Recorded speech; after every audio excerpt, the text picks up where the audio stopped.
Praise the Lord, saints. My name is Elder Fitz. Welcome to the LFCC Minister's Corner.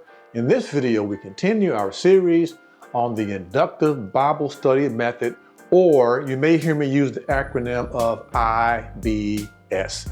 And before we get into today's video, I want to stop and just thank all of the latest subscribers for hitting that subscribe button. I want to say I really appreciate you for taking the time to view the content on this channel. If you hadn't hit the notifications bell, you're more than welcome to do so. That way you are notified every time new content is uploaded. And I want to stop and say, welcome to the family. Now, I'm sure most of you have probably heard or said it yourself that when it comes to Bible study, preaching, teaching, interpretation, that context is king. Or context is everything. But is it really?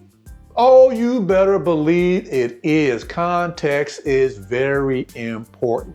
Taking scripture out of context leads to all sorts of errors, misunderstandings, and just poor theology. And any Bible study method that you choose, any Bible study method that is worth its salt teaches you why it's important and how to study scripture in context. That is the purpose of Bible study methods like IBS, helping you to discern and to interpret scripture in its proper context to get to the true meaning. According to the Oxford Dictionary, context is defined as the circumstances that form the setting for an event, statement, or idea, and in terms of which it can be fully understood and assessed. So for example, if I say I saw a trunk, that's not enough information to fully understand that statement because trunk has multiple definitions. I could be referring to an elephant trunk, a car trunk, a tree trunk, or just a piece of luggage. To understand what I mean, you need more of the circumstances surrounding that particular statement.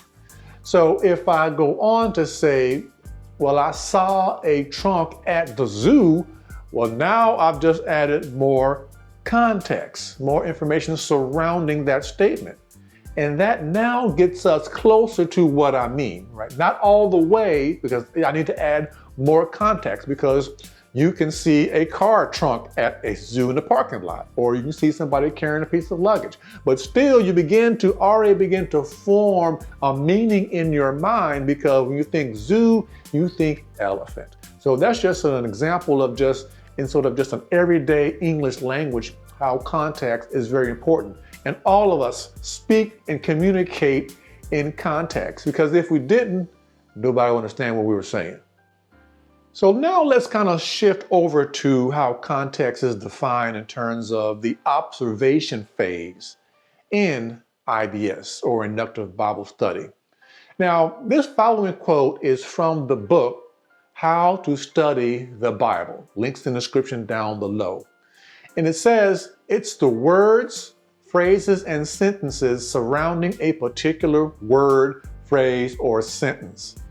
The surrounding words, phrases, and sentences gives context and therefore helps us understand what the author is saying. And also, context can be expanded to paragraphs, chapters, books, the Old Testament, the New Testament, or the entire Bible. Right? This is also known as literary context. This idea of context must be ingrained in our minds. It overshadows every stage of IBS or any Bible study method that you are following. So what is the purpose of the literal context? Literal context objective is to discover what the text means or what the text says in this particular stage without the help of commentaries, Bible dictionaries, or surveys. And this requires serious reading where we slow down and observe all the details of the text. Seeing the details of the text is critically important. It is a critical skill, which is not hard to develop. It just takes practice. We're talking about practice, man. And we'll start that practice in the next IBS video. This is Elder Fitz. Thank you so much for watching.